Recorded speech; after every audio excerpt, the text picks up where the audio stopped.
Pemirsa, kasus perceraian di Palembang pada semester pertama tahun 2026 meningkat 13% dibandingkan periode yang sama pada tahun lalu. Pengadilan Agama Palembang mencatat gugatan cerai yang diajukan istri masih mendominasi.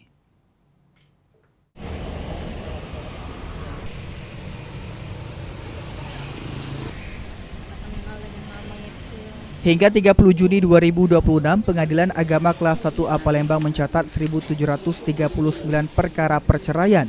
Sebanyak 1.387 diantaranya merupakan cerai gugat yang diajukan pihak istri. Sedangkan cerai talak yang diajukan suami sebanyak 352 perkara. Penyebab perceraian didominasi perselisihan dan pertengkaran yang dipicu masalah ekonomi. Selain itu, judi online dan kekerasan rumah tangga juga ikut andil. Dari 244 perkara yang menjalani mediasi, sebanyak 127 perkara atau 52% berhasil diselesaikan melalui perdamaian.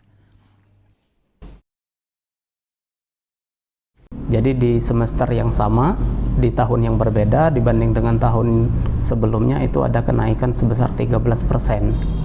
Yang meningkat itu tentu saja sekali lagi berdasarkan data tadi itu perkara cerai gugat, perkara perceraian yang diajukan oleh pihak istri. Subhi berharap pasangan suami istri khususnya usia muda untuk mengedepankan komunikasi serta melibatkan keluarga dalam menyelesaikan persoalan rumah tangga agar perceraian dapat dihindari. Muhammad Aidil, PAL TV.